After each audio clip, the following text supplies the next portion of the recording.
அட, புண்ணியங்களை வழங்கும் பீஷ்மாஷ்டமி. பஞ்சபூதத்துல நீரோட தன்மையை கொண்டது அஷ்டமி. தை மாத அமாவாசைக்கு பின்னர் 8வது நாள்ல வர்ற வளர்பிறை அஷ்டமி ரொம்ப ரொம்ப விசேஷம். இத பீஷ்மருக்கு உகந்ததுன்னு சொல்றாங்க. மகாபாரதத்துல கங்கை மைந்தன் பீஷ்மரை தெரியாதவங்க யாருமே இல்லை.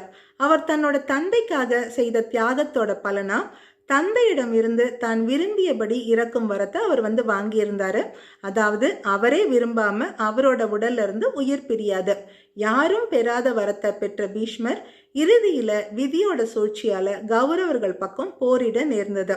அவரோட கர்ம வினைப்படி அனுபவிக்க வேண்டிய தண்டனைகளை அனுபவிக்க வைத்தது விதி. இதன் பலனா போர்ல அம்புகளால வீழ்த்தப்பட்டாரு. யுத்த களத்துல அர்ஜுனன் தொடுத்த அம்புகளால் துளைக்கப்பட்ட நிலையில பீஷ்மர் அம்பு படுக்கை மேல கிடந்தாரு. தான் பெற்ற வரத்தினால் மோட்ச காலமான உத்தராயண காலத்துல உயிர் துறக்க விரும்பியும் அவர் அம்பு படுக்கையில காத்திருந்தாரு. அவரை சுத்தி கௌரவர்களும் பாண்டவர்களும் வணங்கி நின்னாங்க. முள் படுக்கையில அவரோட உடல் வேதனையில துடிச்சது. அப்ப அங்க வந்த வியாசர்கிட்ட, நான் செஞ்ச பாவம் என்ன, எதுக்காக என்னோட உடல் இவ்வளவு வேதனையில இருக்கு, நான் விரும்பின நேரத்துல என்னால உயிர் துறக்க முடியலன்னு கேட்கிறாரு. அதுக்கு வியாசர், பீஷ்மா, ஒருவர் தன்னோட மனதாலும் உடலாலும் ஒருத்தருக்கு செய்யறது மட்டும்தான் தீமை அநீதி இல்லை. நமக்கு முன்னாடி ஒரு கெட்ட செயல் நடக்கும்போது அதை தடுக்காம இருக்கிறது கூட பாவம்தான். அதுக்கான தண்டனையை அந்த நபர் அனுபவிச்சே ஆகணும். நீ அனுபவிக்கிற வேதனையும் அந்த மாதிரி ஒரு தண்டனை தான்.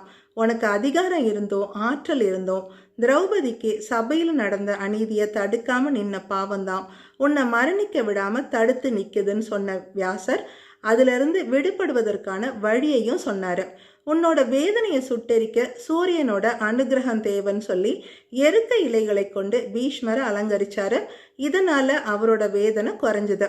கொஞ்சம் கொஞ்சமா மன அமைதி அடைந்த பீஷ்மர் தியான நிலையிலேயே முக்தி அடைஞ்சாரு. அவர் முக்தி அடைஞ்சது தை மாதம் வளர்பிறை அஷ்டமி திதியில என்றதால அந்த நாள் பீஷ்மாஷ்டமின்னு அழைக்கப்படுது. இன்றைய தினம் பீஷ்மரை நினைத்து தர்ப்பணம் செய்தால் அவரது ஆசியும் முன்னோர்களின் ஆசிகளும் பெறலாம் என்பது நம்பிக்கை.